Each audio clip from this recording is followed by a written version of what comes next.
आखिर क्या वजह है कि कुछ दुनिया की नेशंस ऐसी हैं कि जो इस वक्त दुनिया पर रूल कर रही हैं, तरक्की करती हुई नजर आ रही हैं। इनका एजुकेशन सिस्टम में ऐसा क्या है, किस वजह से वो इतना ऊपर पहुंच गई? तो इंडिया में उन्होंने सबसे ज्यादा जो उनका एम्फेसिस रहा वो एजुकेशन के ऊपर रहा।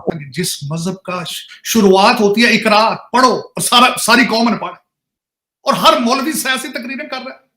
फिर वो एक सेकुलर मुल्क था।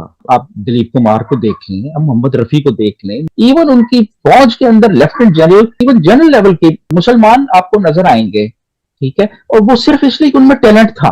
हमने डिस्क्रिमिनेट करना शुरू कर दिया ना यहाँ पे, उन्होंने डिस्क्रिमिनेट नहीं किया, उन्होंने सबको आने दिया। तो कहने का मतलब ये है कि जब आप मिसाल के तौर पे एक इकोनॉमिस्ट को इसलिए नहीं आने देंगे यहाँ पे कि जी वो एक ऐसे मजहब से उसका तल्लक है जो आपके लिए काबिल कबूल नहीं है, तो फिर तो ऐसे ही होगा ना। अगर आपका मजहब आपको नफरत सिखा रहा है, then you need to change your religion.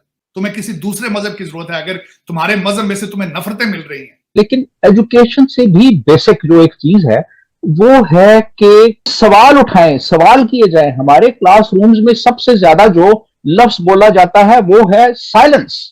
हमारे यहां हर एक के पास जवाब है, सवाल किसी के पास नहीं है। सवाल करना ज्यादा मुश्किल होता है। नक्शे कदम पे चले, ये जरा गौर करें इस पे।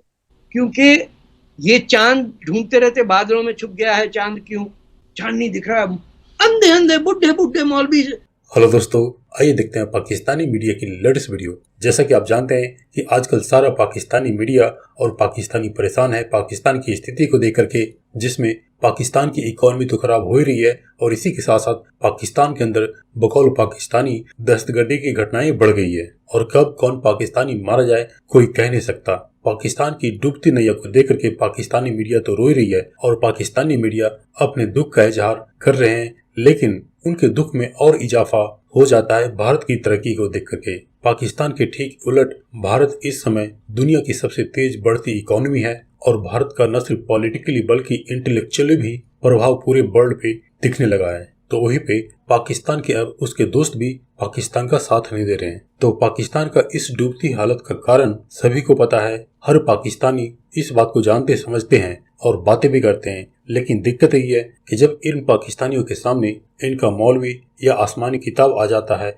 तो इनकी बोलती बंद हो जाती है, इनकी सारी तरक्की की बातें धरी की धरी रह जाती है। तो दोस्तों आइए इस वीडियो को देखते हैं।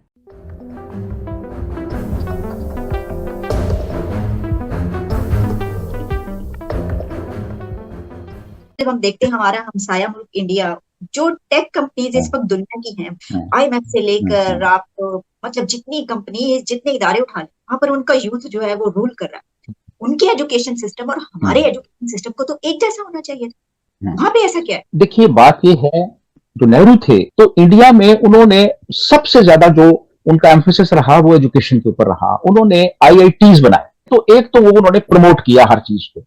फिर वो एक सेकुलर मुल्क था। सबसे पहले जो इंडिया में जिन साहब को एजुकेशन मिनिस्टर बनाया गया वो अबुल कलाम आजाद थे।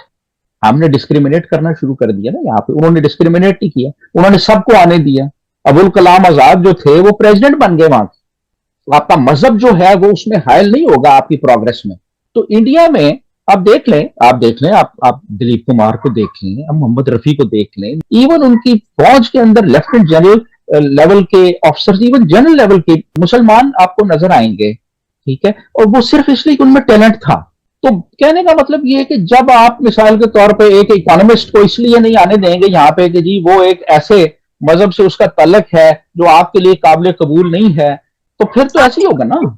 आप ये देखिए कि इस वक्त दुनिया की पूरे इस्लामिक वर्ल्ड, मुस्लिम वर्ल्ड की एक भी यूनिवर्सिटी पहली 100 बेहतरीन यूनिवर्सिटीज में नहीं आती।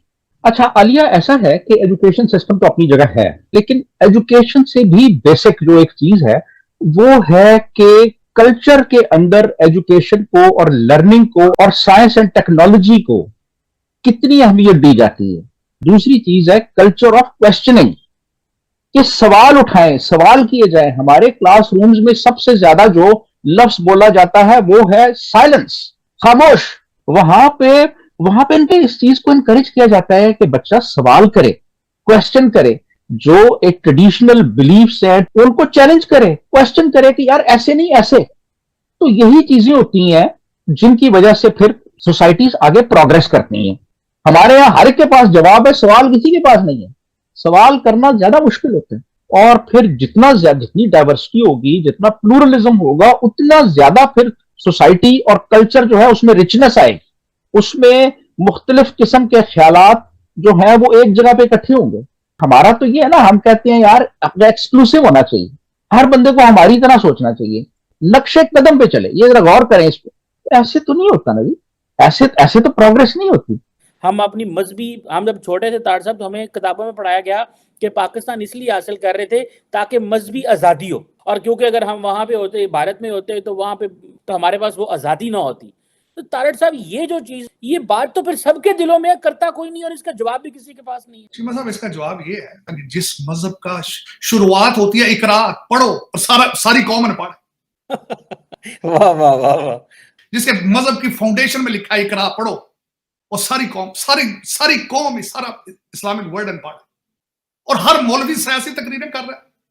मौलवियों के किरदार देखे तो लगता है कि सुबह मोहम्मद से होते हैं, शाम को स्टेज ड्रामों के ऊपर ये जूते मार रहे होते हैं। और ये आइडियोलॉजी कि हमारी आइडियोलॉजी ठीक है और इसको इन्फोर्स करना है, पूरी दुनिया को हम इस्लाम दे देंगे, और खुद तो पहले मुसलमान बन लो। मैं आले ऐलान हमेशा ये कहता हूं, मैंने इस्लाम को बड़ी डिटेल्स पढ़ा, दूसरे मज़ाहिब को भी पढ़ा, अगर आपका मजहब आपको नफरत सिखा रहा है, then you need to change your religion. तुम्हें किसी दूसरे मजहब की जरूरत है। अगर तुम्हारे मजहब में से तुम्हें नफरतें मिल रही हैं, नफरत करो, मारो जाके। किस जानवर के साथ जुल्म करना, किसी जानवर के साथ। बिल्कुल सही कह रहे हैं तार साहब। ये तो जारी बात है, बड़ी तकलीफदेह चीजें नजर आ रही हैं हमें कि हमारी जो रविश है और जो मुआशरा, आपने जिस तरह कहा कि पार्लियामेंटेरियन पीछे बैठ के तो हंस रहे हैं, खेल रहे हैं मोबाइलों में, और 100 बंदा जो है वो शहीद हो गया पाकिस्तानी का, तो ये तो फिर वही है जो ये अवाम मर जाए तो इनको कोई परवाह नहीं है, और जो है वो अशराफिया जब मरे तो ये उनको शहीद बना देते हैं। चीमा साहब, मैं बस ये इसमें आप दुखती रंग है, क्या करें। क्योंकि ये चांद ढूंढते रहते बादलों में छुप गया है, चांद क्यों, चांद नहीं दिख रहा। अंधे अंधे बुढ़े बुढ़े मौलवी इमारतों पे चढ़ के दूरबीन लगा के देख रहे होते चांद। अरे भाई, चांद इज चांद, whether you see it or not, it is at that place at a certain time। अबे तुम्हारी अकल पर्दे पड़ गए, आप लट्टू नहीं चला रहे। अरे फिर ठीक नहीं पड़ी यार जरा, या बंटे खेल रहे हैं। लेकिन अगर आप वाकई बच्चों को कहते हैं कि जमीन चपटी है, वो एक मौलाना साहब का वीडियो देखा होगा, बच्चा कह रहा है सर हमारी टीचर ने कहा कि गोल है, सूरज के इर्द गिर्द जाता है। उसने कहा नहीं बेटा, आप कुरान को मानेंगे या उसको मानेंगे। For centuries every Muslim believe कि सूरज शाम को मगरिब में मिट्टी के दलदल में डूब जाता है। फंडामेंटल बिलीफ है मुसलमानों का। सर मैं कहीं अपनी तरफ से नहीं लेके आऊं, ये तो लिखा हुआ। आप सोचिए कि जब पता चला होगा कि कोई कीचड़ वीचड़ का नहीं है, डूबता ही नहीं है कहीं, वो अर्थ घूम रही है। जो मुस्लिम एस्ट्रोलॉजर्स थे और साइंस में काम कर रहे थे मुतज़िलाइट्स के जमाने में, वो तो डर के मारे बोलते नहीं थे